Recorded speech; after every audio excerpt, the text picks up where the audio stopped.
आज स्टूडियो में आमंत्रित हमारी अतिथि हैं doctor sushi Singh. Doctor sushi Singh कुछ लोग तो जरूर जानते होंगे, लेकिन जिन्हें नहीं पता हम उन्हें बता देते हैं कि डॉक्टर सुशी सिंह शिक्षाविद हैं, कॉर्पोरेट जगत से जुड़ी हैं और महिला और युवा सशक्तिकरण की दिशा में आप सक्रिय रही हैं। इस बातचीत का मकसद है कि जो लोग हमें सुन रहे हैं वो आपकी कार्य यात्रा से, आपकी जीवन यात्रा से कुछ बिंदु ग्रहण करें, जिससे आप ही का फायदा होगा। मैं विधिवत रूप से स्वागत करता हूं स्टूडियो में डॉक्टर सुशी सिंह का। नमस्कार। थैंक यू, आपका बहुत बहुत धन्यवाद। सबसे पहले मनोज जी, सुंदर शब्दों में मुझे आमंत्रित करने के लिए बहुत बहुत आपका धन्यवाद। आकाशवाणी का धन्यवाद, इस मंच से जुड़े हुए सभी लोगों का धन्यवाद। मुझे भी कुछ सीखने का मौका मिलेगा। आकाशवाणी में यह मेरा पहला पदार्पण है। छोटे बचपन से बढ़ते हुए आकाशवाणी और विविध भारती की बातें सुनते हुए आए हैं हम, तो अच्छा लग रहा है। और खासकर इस मंच के द्वारा अगर मुझे लगता है, मैं ऐसा मानती हूँ कि अगर कुछ भी महिलाओं या युवा जनों के दिल में एक सकारात्मक सोच पैदा कर पाऊँ तो शायद ये बहुत बड़ी उपलब्धि होगी मेरे लिए। डॉक्टर सुशी, आपकी अनुमति हो तो मैं शुरुआत करना चाहूंगा। आपको मैं वापस ले जाना चाहूंगा बहुत दशक पहले। वो छोटी सी सुशी जो एक स्कूल में पढ़ती थी, आंखों में सपने लिए और न जाने कितनी आकांक्षाएं लिए। तो हर बच्चे का एक संघर्ष होता है, तो निश्चित रूप से आपका भी रहा होगा। तो हमारे जो लोग सुन रहे हैं उन्हें ये बताइए कि वो संघर्ष कहाँ से शुरू होता है और कैसे शुरू होता है। आपने इतनी अच्छी बात छेड़ी है। शायद ये दिल की बड़ी दबी हुई तमन्ना थी जिसको आपने आज निकाल बाहर किया है। तो मैं ये जरूर बताना चाहूंगी, शायद आज के जनरेशन को, आज की युवा पीढ़ी को इस संघर्ष का सामना नहीं करना पड़ा होगा, पर मैं एक बहुत अच्छे बड़े परिवार से आती हूँ। और जब मेरे पिताजी एक बहुत बड़े गवर्नमेंट सर्वेंट होते थे, सरकारी नौकरी में जिस हम स्टेट में थे, एक वहाँ का माहौल और मेरे घर का माहौल दोनों कुछ ऐसा नहीं था जिसमें कि लड़कियों को खासकर बहुत पढ़ने की सुविधा दी जाए। और वो एक तरह से एक टैबू था कि मैं एक राजसी घराने से संबंध रखती हूँ, तो हमें खासकर लड़कियों को स्टेज पर, मंच पर किसी भी तरीके का पदार्पण या किसी भी तरीके का आपको कार्य नहीं करना है, आना नहीं है, और पढ़ाई भी उतनी ही करनी है जितने कि अच्छे घरों में शादियां हो जाएं। इस बात को लेकर बचपन से मेरे अंदर काफी एक रोष पैदा था। और जो मैं बढ़ते देखती थी, 6 हम बच्चे थे, मैं सबसे छोटी थी, इसका थोड़ा फायदा जरूर मुझे मिलता था। जहां जहां मेरे पिताजी जाते थे वहां वहां स्कूल की बदली होती थी, और स्कूल की बदली में नाम लिखाने वाले हमारे पिताजी के जो लोग होते थे, उन्होंने कभी देखा नहीं कि मेरा असली नाम क्या है, क्योंकि छठे बच्चे का ध्यान किसको होता है। लेकिन नाम भी बदल गया। आप देख रहे हैं, सुशी एक जापानीज नाम है। खैर, ये छोटी बात है। बड़ी बात यह है कि मैं पढ़ने में अच्छी निकली, स्कूलों में प्रथम आती रही, पर किसी ने कोई नोटिस ही नहीं किया कि ये बच्चा क्लास में प्रथम आ रहा है तो इसको आगे बढ़ने का मौका दिया। कौन सा विषय था जो बिल्कुल आपको पुकारता था कि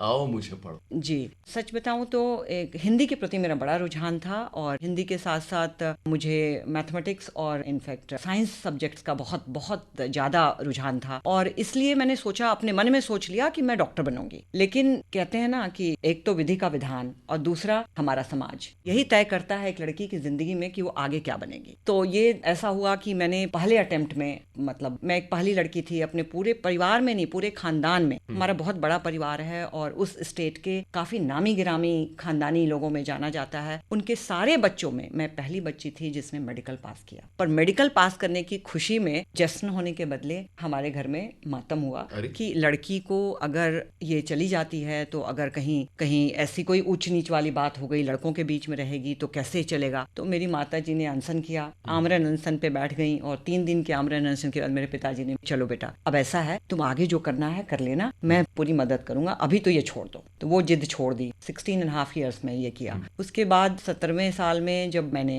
कॉलेज में पदार्पण किया, इनफैक्ट कॉलेज में ही थी, तो उसमें अपने यूनिवर्सिटी में अपने सब्जेक्ट में first class first gold medallist बनी। तो मातम फिर से छाया कि अब इतनी पढ़ लिख लिए तो और आगे पढ़ना चाहेगी, इसका क्या करें। तो उन्होंने फटाफट जहां जहां से शादी के ऑफर आ रहे थे वहां से बात आगे बढ़ा दी। मैंने काफी शोर मचाया, काफी कोशिश की अपनी आवाज को उठाने की। किसी ने नहीं सुना कि नहीं, शादी तो करनी पड़ेगी। तो मैंने सोच लिया कि मैं दिल में ऐसा करूंगी कि ऐसा कुछ तो करूंगी जिससे मैं आगे पढ़ सकूं। मुझे शादी नहीं करना, और अगर शादी करनी भी पड़ी तो इसी शर्त पे करूंगी कि आगे पढ़ सकूं। तो भगवान की कृपा थी, और एक ऐसे इंसान से मेरी शादी की बात चली जो सुलझा हुआ था। मैंने सोचा मेडिकल तो कर नहीं पाई, यूपीएससी देती हूँ, फर्स्ट क्लास फर्स्ट तो हुई मैं अपने कॉलेज की। और शिक्षकों का बड़ा साथ में जोर था कि भाई तुम कर सकती हो, तुम पहली लड़की होगी हमारे स्कूल से जो कि एक आईएएस बन के निकलोगी, आईपीएस बन के निकलोगी। मैंने कहा चलो करते हैं। तैयारी शुरू कर दी थी, पर बात होती नहीं थी। उस जमाने में तो कोई फ़ोन था नहीं, ये वाले रिंग वाले फ़ोन होते थे।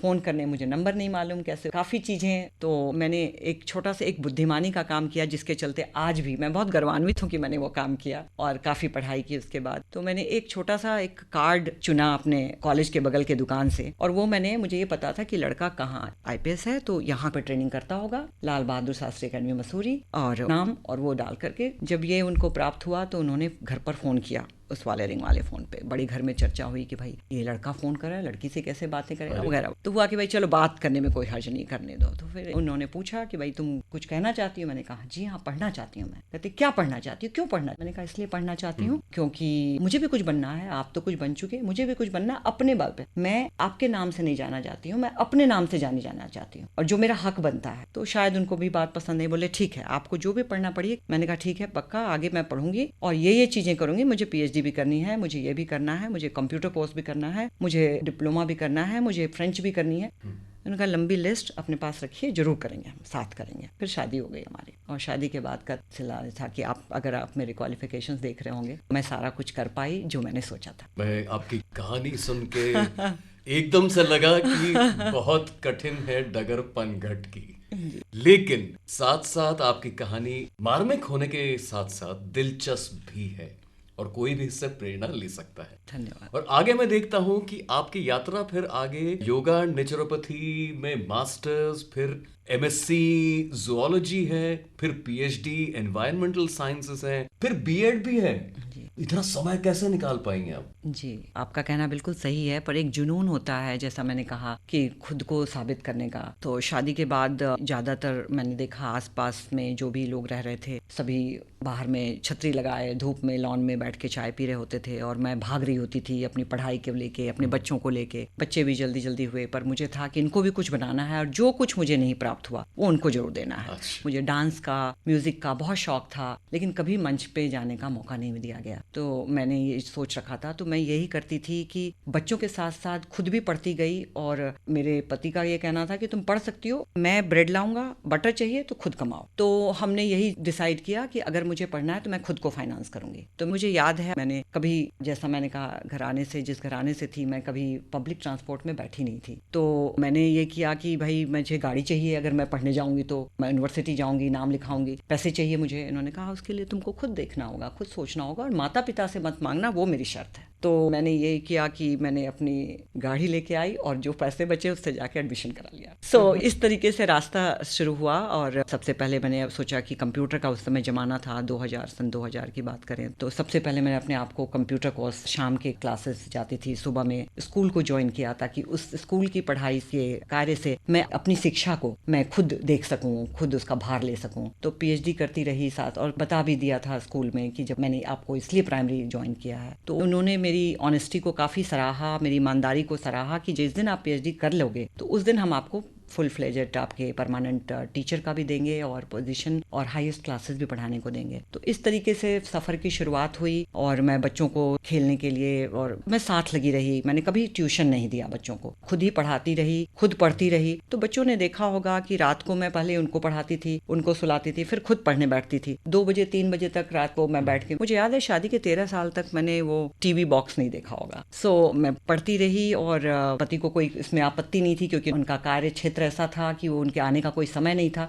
तो वो मेरे लिए प्लस पॉइंट हो गया कि वो नहीं आ रहा है, मुझे लगता था आज ये तो कंप्लीट कर ही लेना है। तो ये जो लगन थी, ये जो जुनून था, ये इसका एक सबसे बड़ा फायदा हुआ, जो मैं हर माँ को कहना चाहती हूँ और हर माँ को बताती हूँ कि बच्चों में ये बस यही चीजें सिखानी है कि बेटा स्वस्थ रहें, शिक्षित बने और स्वावलंबी बने। अगर लड़कियां ये सीख लेती हैं शुरू से, अगर ये बात अगर आत्मसात कर लेती हैं, जो आप रोल मॉडल होते हो, तो बच्चे जो होते हैं वो खुद ब खुद उसको आत्मसात करते हैं। क्योंकि कहते हैं ना, नेचुरल टैलेंट्स जो होता है बच्चों में जो है, वो उभर कर तब आता है जब आप उनके सामने एक रोल मॉडल होता है। तो मैं बड़े गर्व के साथ कहना चाहूंगी, मेरी बच्चियां मुझे ही रोल मॉडल मानती हैं, और उन्होंने भी वो काम हासिल किए जिसके लिए मैं परमात्मा का और अपने पति का भी बहुत शुक्रिया अदा करती हूँ कि उन्होंने ये सब करने का मौका दिया, जो परिवार में किसी ने नहीं किया। मेरे पूरे खानदान को इसका अब गर्व है। मेरे दोनों बच्चे इंडिया के IB टॉपर हैं, इंटरनेशनल बैकलॉरेट के टॉपर बने अपने अपने समय में, और दोनों अपने अपने स्कॉलरशिप लेकर के US गए, जहाँ हम सोच भी नहीं सकते थे, हम अपने खर्चे से कभी भेज नहीं सकते थे। और वहाँ पर भी उन्होंने काफ़ी नाम भी किया और कई तरह के उन्होंने पुरस्कार भी मिले और अच्छी अच्छी जगहों पे आज वो हैं। और सबसे बड़ी बात, संस्कारी हैं, लोगों की मदद करते हैं, हिंदुस्तानी बच्चों की मदद करते हैं। जो उन्होंने मुझे देखा, मैं उनको old age home, red cross ऐसी संस्था में सैटरडे संडे को, जब मेरे पति के पास वक्त होता नहीं था, तो मैं उनको समय बिताने के लिए मैं इधर उधर नहीं जाती थी। हमने शायद किसी का प्रोबेबली कोई कहते हैं जन्मदिन का जो संगठन और इसमें जाना और वो हमने कभी किया नहीं होगा। अच्छा। तो हम बच्चों को ले जाते रहे, सिखा, उससे बच्चों ने जो सीखा, टचवुड आज काफ़ी लोगों की वो भी मदद करते हैं। मुझे गर्व होता है कि मैंने 2 अच्छे इंसान और 2 अच्छे नागरिक देश को दिए। डॉक्टर सुशी, आज आप कई संस्थाओं की गवर्निंग बॉडीज में, बोर्ड्स पर आप कार्यरत हैं।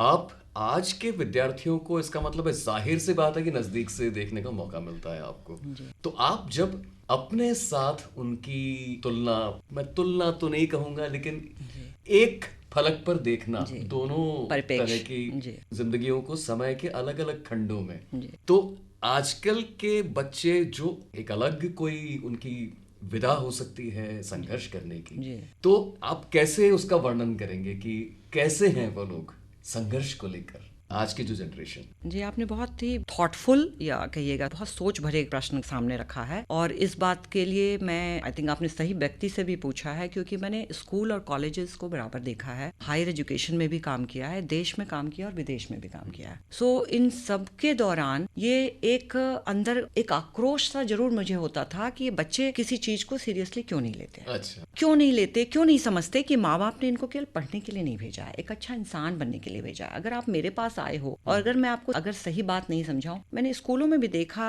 बच्चे टीचर्स के साथ, खासकर बड़े स्कूलों में, बहुत पैसे वाले स्कूल जिसको कहते हैं, उन स्कूलों में एक कहते हैं रैपो बना लेते हैं बच्चे टीचर्स के साथ कि मैं इतना है, मैं इतना करूंगा, बी गुड विद मी, आप मेरे साथ सही रहिए, मैं आपके साथ सही रहूंगा, मैं आपकी इज्जत तब करूंगा जब आप मेरी इज्जत करोगे, इस तरीके से आप मुझे ये चीजें दोगे, सुविधाएं। तो ये सब शर्तों वाली बात विद्यार्थियों के साथ जो थी वो मेरे गले नहीं उतरती थी। तो मैंने हमेशा अलग जगाया, कुछ नया करने की कोशिश की। मैंने स्कूलों में भी ऐसे किया कि मैंने हर समय एक नया उदाहरण पेश किया जिससे कि बच्चे जुड़े। एक मैं ऐसे स्कूल में काम करती थी जहाँ बच्चों को पढ़ने से कोई मतलब नहीं था, क्योंकि वो बहुत बड़े बड़े घरों से, इतने बड़े घरों से वो बड़े बड़े स्टेट संभालने थे। तो उनको पता है कि मैं चाहे आज 0 लाऊं, चाहे 100 में 100 लाऊं, मुझे बनना तो CMD ही है अपनी कंपनी का। तो ऐसे बच्चों को एक राह दिखाना या एक उनमें सकारात्मक सोच पैदा करना कि भाई तुम्हारा काम केवल पढ़ना लिखना ही नहीं है, मानवता को समझना भी है और देश के लिए भी कुछ सोचना है जी। तो ये सोच पैदा करने की बात करते ही बच्चे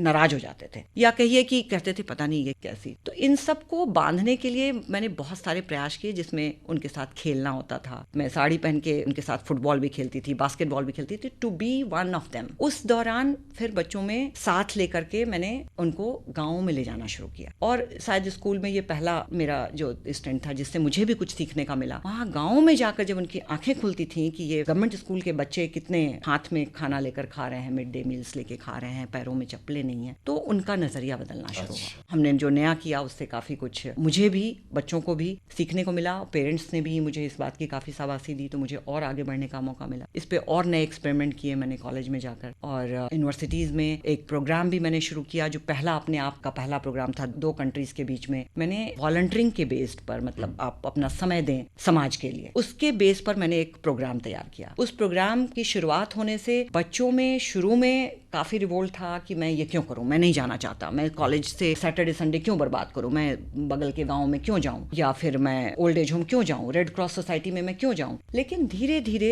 बच्चों ने सीखा, अच्छा लगने लगा, इतना हिट हुआ वो प्रोग्राम, और 3 साल में हमने काफी कुछ अचीव किया। और वो मेरे ख्याल से वो एक उदाहरण के तौर पर, मिसाल के तौर पर आज भी शायद वो चल रहा है। डॉक्टर सुशील सिंह, मुझे तो पक्का विश्वास है पूरी बातें सुन के कि जिन्होंने भी हमें सुना उनको जरूर, मतलब अगर बहुत ज्यादा नहीं तो कुछ प्रेरणा तो जरूर मिली होगी। स्टूडियो में आने के लिए आपका बहुत बहुत धन्यवाद। आपका भी बहुत बहुत धन्यवाद। आप सबों का बहुत बहुत धन्यवाद। सुनने वालों का तो विशेषकर धन्यवाद।